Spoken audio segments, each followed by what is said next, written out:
Hello everyone, Andy Schwab here with your Northern Ag TV.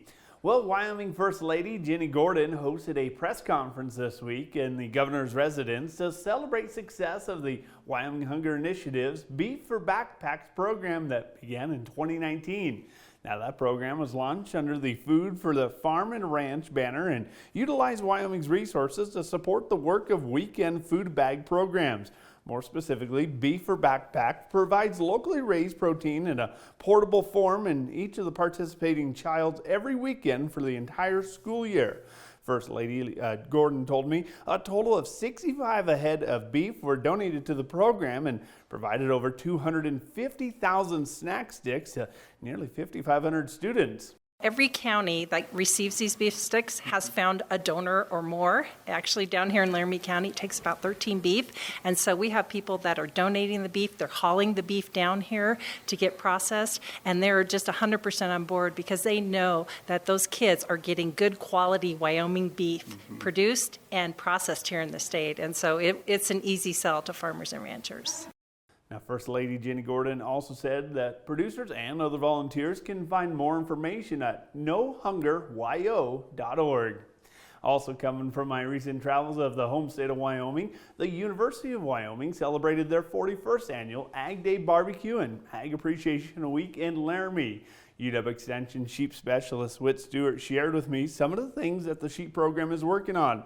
For Stewart, it's going to be the 8-month sabbatical to New Zealand he's going to be taking here soon to learn more about the sheep industry, and which going to be out for an opportunity to sheep producers of the Northern Ag Territory a chance to do a similar and shorter trip next year.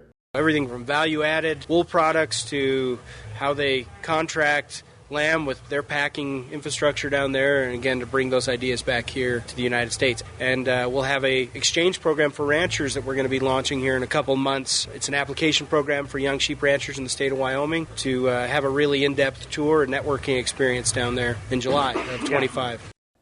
Now, of course, UW is also hosting their annual Giving Day next Wednesday, starting at Wednesday, at Wednesday at noon, the 23rd, and going to noon on Thursday, the 24th, and they certainly would be looking for donations if you have the opportunity. Well, Montana Farm Bureau recently awarded several congressional leaders with the American Farm Bureau Federation's Friend of Farm Bureau Award. Accepting the award in person recently was U.S. Senator Jon Tester. MFBF Executive Vice President Scott Colbeck said he and the senator had a productive visit about the importance of including the repairs on St. Mary's Canal, passing a farm bill sooner than later, and the importance tax provision set to expire next year. The AFBF Friend of Farm Bureau Award is given in each Congress to those individuals who have supported Farm Bureau's policy and shown through their voting records. Now, Senator Steve Daines and Representative Ryan Zinke also earned the AFBF Friend of Farm Bureau Award as well. Well, we're going to take a short break, but when we come back, we're going to be talking about some of your cattle markets and more of your grain prices. From the beginning, we've worked closely with farmers. BNSF's ties to the agricultural community go back 175 years. Together, we've innovated to make the U.S. agriculture supply chain one of the most efficient and productive in the world. Our strong relationship powers BNSF still today and helps us move the nation like no one else can. At BNSF, we move the nation for you. Cattle futures failed to rally on a rebound day after sharp triple-digit losses were noted in the complex on Tuesday. Feed cattle were the biggest surprise to come up short-handed after corn prices saw only small gains, while other surprises came from a second day of big jumps on the box beef values.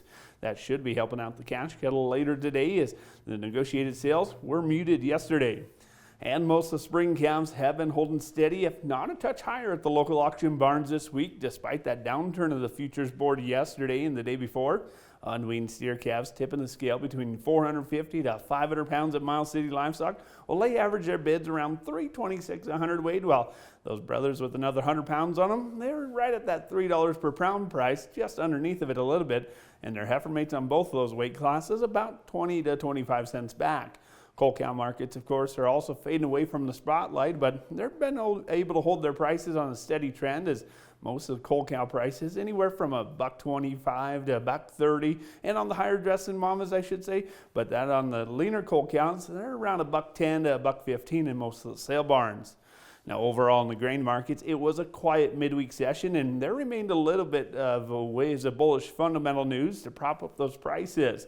Winter wheat planting for Montana is running a touch behind year ago and 5-year averages, while emergence rates are actually ahead of both of those checkpoints.